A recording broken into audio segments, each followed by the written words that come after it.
Imagine a boardroom filled with 30 of the most expensive pharmaceutical lawyers in Toronto. Bay Street suits, Osgood Hall credentials, retainers that could cover a year of mortgage payments in Scarborough. 30 of them, all staring at a contract worth $380 million, all nodding. Not one of them caught the clause that would have sent their client to federal prison. The woman who caught it wasn't sitting at the table. She was standing beside it, pouring water into crystal glasses that cost more than her monthly rent, wearing a catering uniform that still had a coffee stain on the left sleeve from the previous shift. Her name was Serena Okafor, and she was invisible. Until she wasn't. The boardroom on the 52nd floor of Caruso Tower smelled like leather and ambition. Serena had been working private events at the tower for 11 months, long enough to know which executives drank sparkling, which ones wanted still, and which ones would grab her wrist if she leaned too close. She had learned to move like smoke through rooms like this one. Efficient, quiet, forgettable. The man at the head of the table was not forgettable. Dominic Caruso was 41 years old and looked like he had been assembled from the raw materials of power itself. Dark hair, a jaw like a deliberate architectural decision, and eyes that scanned a room the way a security camera did. Methodical, recording everything. He ran Caruso Group, which, depending on who you asked, was either the most successful private pharmaceutical logistics company in Ontario or the financial backbone of half the city's grey market supply chains. Either way, he owned 3 towers in the financial district and a reputation that made grown men rehearse what they were going to say before they walked into his office. Tonight, he was signing a deal to acquire Meridian Biosupply, a mid-size pharmaceutical distributor based in Calgary, $380 million. The deal would give Caruso Group control over 40% of the Western Canadian drug distribution corridor. His legal team, led by a senior partner named Gerald Ashworth, had been reviewing the acquisition documents for 6 weeks. They were all sweating. Serena moved along the outer edge of the room. She filled a glass for a man named Reeve, some kind of compliance analyst, who didn't look up. She moved toward the far end of the table. The acquisition documents were spread across the mahogany in overlapping stacks. Regulatory filings, asset schedules, licensing portfolios. Serena's father had been a pharmaceutical compliance officer before everything fell apart. She had spent her childhood listening to him talk about DIN numbers and formulary listings, the way other kids' parents talked about hockey scores. She had started a degree in health policy at Ryerson before she had to leave. She knew this world, not from inside it, but from the outside looking in, which, she had learned, was sometimes the clearer view. She was refilling the water pitcher near the document stack closest to Dominic when her eyes caught a line item on the asset schedule. License, portfolio, drug identification numbers. She didn't mean to read it. Her brain just did what it always did. It noticed. DIN 02318847. Meridian's controlled release opioid formulation. Listed as active, current, in good regulatory standing. Serena paused. The pitcher hovered. She had seen that number before. Not because she had memorized it. She hadn't. But 3 weeks ago, she had been sitting in the waiting room at her brother Theo's methadone clinic in Etobicoke, reading an old copy of a health policy newsletter someone had left on the chair beside her, and there had been a small item, buried near the back, about Health Canada pulling several DIN registrations after a compliance audit. She hadn't paid it deep attention, but numbers stuck in her head the way hooks stuck in songs. She was almost certain that number had been on the retracted list. She moved to the next document page. It was the regulatory compliance certificate issued by Health Canada's Pharmaceutical Directorate. She looked at the date, October the 2nd. Her chest tightened. October the 2nd had been a statutory holiday in Ontario. Thanksgiving Monday. Federal regulatory offices were closed. Health Canada did not issue compliance certifications on statutory holidays. Don't say anything, she told herself. You're here to pour water. You don't know these people. You don't know what they're capable of. Pour the water and go home. But then Gerald Ashworth, the senior partner, was pointing at the DIN listing with his expensive pen and saying the license portfolio is clean. Dominic, every DIN listed is active and current. The regulatory standing is airtight. You're not buying a liability. And Dominic reached for the pen. Serena set the pitcher down. The compliance certificate is forged. The silence that followed was so complete she could hear the building's HVAC system breathing. 30 heads turned toward her. Someone actually pushed back from the table. Gerald Ashworth's face went through 4 distinct expressions in under 2 seconds: confusion, irritation, contempt, and then something else she couldn't quite name. Dominic Caruso did not move. His hand was still extended toward the pen. He turned his head slowly, the way someone does when they've heard something unexpected and want to make sure they heard it correctly. He looked at her. Not through her, At her. She was used to being looked through. This was different. You. His voice was low and even no particular threat in it, which somehow made it more unsettling. Explain. Quickly. The compliance certificate is dated October 2nd, Serena said.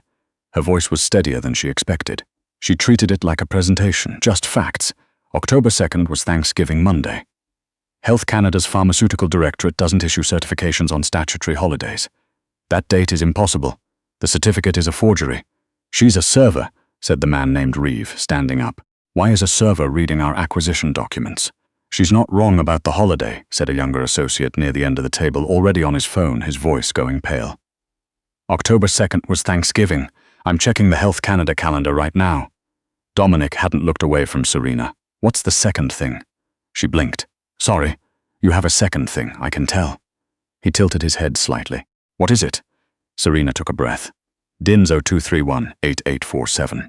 It's listed in your asset schedule as active and in good regulatory standing, but I believe Health Canada pulled that registration in a compliance audit sometime in the last quarter. I read something about it. I can't swear to it, but I'd check before you sign anything. The younger associate's typing went frantic. 30 seconds passed. The room felt like it was holding its breath. She's right, he said, his voice almost inaudible. DIN 0231-8847 was retracted September 18th. It's been delisted. Meridian's flagship opioid formulation has no valid federal license. If Caruso Group acquires this company on a stock purchase basis, they assume all regulatory liability at the moment of signing. He looked up, and his face had the color of old paper. That includes the liability for distributing a controlled substance without a valid DIN. That's a federal offense under the Food and Drugs Act. We'd be looking at potential criminal exposure, not just fines. Gerald Ashworth sat down very slowly, like a building settling after an earthquake. Dominic picked up the pen. He looked at it for a moment. Then he set it back down without signing anything, which Serena would later learn was one of the most consequential things he had done in a decade of business. He stood up. He was taller than she'd registered from across the room. Everyone out, he said, not loudly. He didn't need to be loud. Gerald, your firm will be receiving a formal notice of termination. Leave your files. He turned to Serena. His expression was unreadable in the way that very controlled people's expressions are. Not blank, but deliberate. Not you. The room emptied. Serena stood beside the water pitcher and the acquisition documents and the crystal glasses and did not know what to do with her hands. What's your name? Dominic asked. Serena Okafor. How do you know pharmaceutical DIN numbers, Serena Okafor? My father was a compliance officer, and I started a health policy degree before I had to leave school. She paused. I work catering because my brother is in recovery and someone has to cover the cost. Something shifted in Dominic's face. Not pity. It was more like recalibration. The look of a man adjusting his estimate of something. He reached into the inside pocket of his jacket and produced a card. He set it on the table beside her water pitcher. Be at Caruso Tower at 9 tomorrow morning. Use the executive entrance. Ask for Lena at the front desk. He began buttoning his jacket. And take the rest of the night. Tell your supervisor you're finishing early. He picked up his phone. I'll deal with the catering company, Serena said. I know, he said, and walked out. Serena stood alone in the boardroom on the 52nd floor for a long moment. The city spread out below the windows, all lit up and indifferent. She picked up the card. It was heavier than a card had any right to be. She thought about her brother Theo, asleep right now in his apartment in Etobicoke, 3 weeks clean. She thought about the treatment center fees due at the end of the month. She thought about the look on Dominic Caruso's face when he said, I know. She put the card in her pocket and went to collect her coat. The executive entrance of Caruso Tower opened into a lobby made of grey limestone and ambient light. Serena arrived 8 minutes early in the best blazer she owned, which she had pressed twice the night before. The woman at the desk, Lena, had the polished competence of someone who had seen everything and been surprised by nothing since approximately 2014. She looked at Serena, looked at her blazer, looked back at Serena and said, He's expecting you. 24th floor. The office on the 24th floor was not the one Serena had expected. She had expected glass and chrome, the aggressive minimalism of money trying to look tasteful. Instead, it was full of books. Real ones, not decorative. A standing desk covered in printed documents, a whiteboard with actual calculations on it, and behind it, Dominic Caruso in a slightly rumpled shirt, reading something, looking less like a corporate myth and more like a person. He looked up when she came in. Sit, he said. Coffee, please. He poured 2 cups himself, which she had not expected. I had you looked into, he said, sitting across from her. I hope that doesn't bother you. Did you find anything that bothers you? He almost smiled. Ryerson Health Policy, top of your cohort before you withdrew. Your father, Gerald Okafor, was a compliance director at Pellegrino Pharma. He paused, watching her face. He was terminated in 2019 following an internal audit that attributed a formulary falsification scheme to him. Serena's jaw tightened. He didn't know, Dominic said. The same 2 words he had used the night before. She was starting to understand that when Dominic Caruso said "I know," he meant exactly that. The man who ran that falsification scheme at Pellegrino Pharma, Dominic said, leaning forward. The man who built it and then let your father take the termination and the reputational damage. His name is Richard Holt. He left Pellegrino in 2020 with a clean record and a severance package, and he is currently the CFO of Meridian Biosupply. He held her gaze. The same company that just tried to sell me a forged compliance certificate and a delisted drug license for $380 million. The room was very quiet. Richard Holt destroyed your father's career, Dominic said, and last night he almost destroyed mine. He slid a folder across the desk. I want to know where his money is. Not the company's money. His, the kind of money a CFO accumulates when he's been running a falsification scheme for the better part of a decade and has never once been caught. Serena looked at the folder. She looked at Dominic. She knew exactly what she was being asked to walk into. I have conditions, she said. He raised an eyebrow. He hadn't expected that either. Good. I don't touch anything that isn't documentable. I'm not helping you move money or hide anything. I follow the paper trail, I show you what's there, and if I find criminal evidence, it goes to the appropriate authorities, not just to you. She held his gaze. And I want 10% of any recovered assets, paid into a trust for my brother's long-term treatment. Then he said 5%, and I cover your brother's treatment directly, in full, for the next 2 years, regardless of what you find. Serena felt the words land somewhere in her chest. She didn't let it show. Deal, she said. But if I find what I think I'll find, you let the feds handle Holt. Dominic looked at her steadily. You're negotiating terms on how I conduct my personal business affairs. I'm negotiating terms on how I conduct mine, Serena said, which is the only kind I can control. A pause, then agreed. He stood and offered his hand. His grip was firm and unhurried. Welcome to Caruso Group, he said. Your title is Director of Regulatory Affairs and Internal Audit. Your office is down the hall. There's a team of 2 analysts assigned to you. But if I were you, I'd start alone. Why? Because I don't know yet which of my analysts Holt has already spoken to. Serena took the job and started that afternoon. She was good at it. She was better than good. She had her father's instinct for pattern recognition and her own particular talent for following a number through 12 layers of misdirection and arriving at the thing it was trying not to be. Within the first week, she had reconstructed the surface structure of Holt's scheme at Meridian. The use of subsidiary shell companies to park undisclosed liabilities, the inflation of the DIN portfolio valuation through licensing agreements with companies that existed only on paper. But it was in the 3rd week, late on a Wednesday night, that she found the thread that led somewhere unexpected. She was in the small interior office Dominic had given her, surrounded by printed ledger pages and cold coffee, when she noticed a recurring wire transfer in the Meridian accounts, a consulting fee, $140,000 per quarter, to a numbered company registered in the Cayman Islands. The company number was 0091 Harcourt LC. Serena ran the number through the registry search database she had access to. The registered director of 0091 Harcourt LC was listed as 1W Caruso. She sat very still a moment. She ran it again. W. Caruso, registered director, receiving $420,000 per year from a Meridian subsidiary. Meridian, the company that had just tried to sell Dominic a fraudulent acquisition, a company controlled, in its financial architecture, by Richard Holt. She pulled up the Caruso Group internal org chart. There was a Walter Caruso listed as Senior VP of Strategic Partnerships. Dominic's cousin. Serena stared at the screen for a long time. Then she picked up her phone and called Dominic. He answered on the 2nd ring. You need to come to the office, she said. It's 11:30. I know what time it is. He arrived in 20 minutes, still in the clothes he'd been wearing that day, jacket in hand. He looked at her face when he walked in, and something in his expression went careful. Show me, he said. She turned the screen toward him. She watched him read it. She watched the moment he processed the name. His face didn't change dramatically. A small muscle near his jaw tightened and his eyes went still in the way that meant he was containing something rather than not feeling it. Walter, he said quietly. Not a question, just the name, standing alone. The transfer started 8 months ago, Serena said. Around the time Meridian first approached Caruso Group about the acquisition.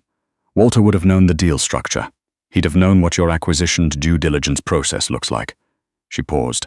He was the one who pushed for Gerald Ashworth's firm to handle the legal review. I found the internal email. He advocated for them specifically. Dominic's expression didn't break, but she could see the calculation happening behind his eyes, not just the business calculation, but the personal one. Walter had grown up in his house after his parents died. They had worked together for 11 years. He's the reason the lawyers missed it, Dominic said. He made sure they would, Serena said carefully. The legal brief that went to Ashworth's firm was prepared by Walter's office. The version they received had the DIN discrepancies buried in a supplementary annex that wasn't flagged for review. It was deliberate. Dominic straightened up. He walked to the window. Below them, downtown Toronto was doing what it always did at midnight, running on its nighttime skeleton, quieter but never actually quiet. He was going to let you sign, Serena said. And when the federal exposure hit, you'd have been holding a $380 million company with a delisted drug license and a forged compliance certificate. Criminal liability under the Food and Drugs Act, regulatory seizure of your distribution licenses, and Richard Holt would have bought the pieces of Caruso Group out of receivership for pennies. Walter gets a cut from Holt, Dominic said. 15% of the acquisition value, according to what I found in the Harcourt LC transfer schedule. That's $57 million. Dominic turned from the window. He looked at her. Where is he now? He's attending a dinner at the Ritz-Carlton. I checked his calendar. He's there until at least midnight. Then we're going to the Ritz-Carlton. Serena stood up and grabbed her coat. Walter Caruso was in the private dining room on the lobby level when they walked in. He was with two men Serena didn't recognize, deep in what looked like a relaxed conversation, a glass of red wine at his elbow. He was in his late 40s, with the comfortable authority of a man who had never once in his life worried about whether there was enough money in his account. He saw Dominic first. His face opened into a practiced smile. Then he saw Serena, and the smile stayed in place but went hollow at the center. Dominic didn't smile back. The two men at the table registered something in the air between Dominic and Walter and made polite excuses within 30 seconds. Then it was just the three of them and the remains of a very expensive dinner. "Dom," Walter said.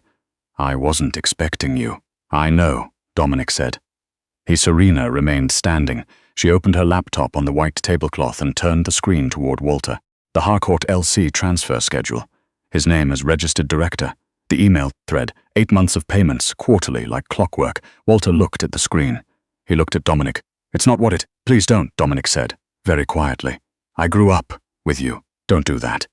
Walter's composure cracked around the edges. The practiced calm went thin. "Holt came to me 18 months ago. He had documents, Dom. From the early days, the Pellegrino partnership, things that could have exposed the company to serious liability." "You had a choice," Dominic said. "You chose not to tell me. He would have gone to the regulatory board. You'd have lost the operating licenses. I would rather have lost the licenses than have my cousin sell me into a federal fraud conviction." Dominic's voice hadn't risen. It hadn't needed to. "But what I would like now, Walter, is for you to tell me where Holt keeps his financial records. Not the company records, the real ones." Walter said nothing. Serena leaned forward. "Mr. Caruso," she said, keeping her voice even. "Richard Holt used your compliance failures from the Pellegrino era as leverage. He's been using you for 18 months.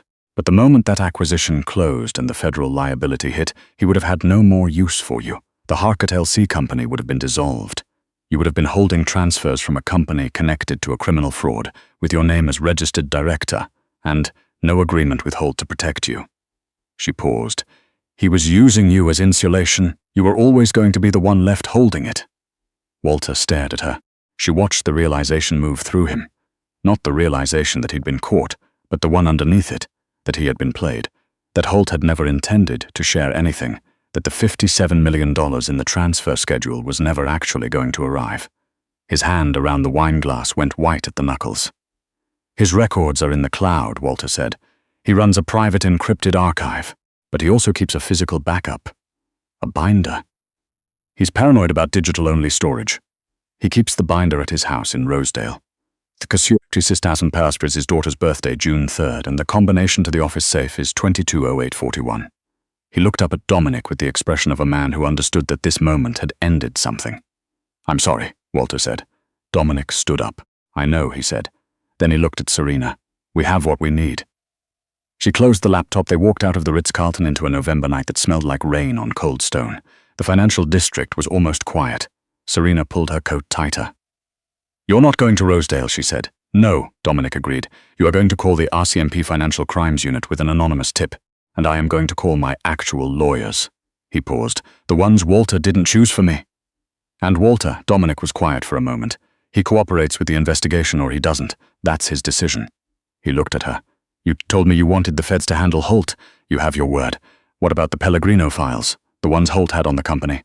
Holt's leverage only exists while Holt is free to use it. Dominic said. Get him in front of a federal prosecutor and the leverage disappears. He glanced at her sideways. You thought of that already? I thought of it in the elevator on the way down, Serena admitted. The faintest thing that might have been a smile crossed his face. Of course you did. The RCMP Financial Crimes Unit moved on Holt's Rosedale house 4 days later, on a grey Thursday morning. Serena was not there. She was in her office at Caruso Tower, watching her phone, drinking actual good coffee for the first time in her adult life because Dominic had quietly upgraded the machine in her office without commenting on it. The call came at 11:42 a.m. The physical binder had been recovered. The encrypted archive had been accessed with Walter's cooperation. Richard Holt was in custody. She sat in the quiet of her office and allowed herself exactly 1 minute of feeling everything. The 4 years since her father's termination, the degree she hadn't finished, the catering shifts, and the registration fees for Theo's treatment program, and the specific exhaustion of being competent in rooms where no one expected you to be. She let all of it arrive and she sat with it. Then she opened her laptop and got back to work. 60 days after Holt's arrest, Richard Holt's lawyers began negotiating a plea agreement that included full disclosure of the Pellegrino scheme. The disclosure confirmed what Serena had always known. Her father, Gerald Okafor, had had no involvement in the falsification. He had been set up by a man who needed a clean exit and chose the person least likely to fight back effectively. The story ran in the Globe and Mail, not on the front page, but on the business section cover, with a photograph from 2019 that showed her father at an industry conference, smiling, looking like himself. Serena called him that morning. He was living in Hamilton now, quieter than he used to be, still careful with his words the way people get when the world has punished them for saying the wrong ones. I read it, he said. I know, she said. He didn't say anything for a moment. She could hear him breathing. You did that. Some of it, she said. It was a group effort. She heard him make a sound that might have been a laugh. You were always better at this than me. I learned from watching you, she said. I just had the advantage of not being in the room. There was a long pause. Then he said, come visit. Your aunt made jollof. I'll be there Saturday, she said. She was still at her desk at 7 that evening when Dominic appeared in her doorway. He was holding 2 cups of coffee, which was becoming a pattern she had stopped pretending not to notice. He set one on her desk without being asked.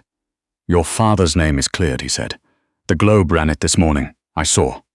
He sat down in the chair across from her. He had been doing that more lately, not with an agenda, just sitting in her office in the evenings when the building went quiet, talking or not talking, both of which she had found she didn't mind. How are you?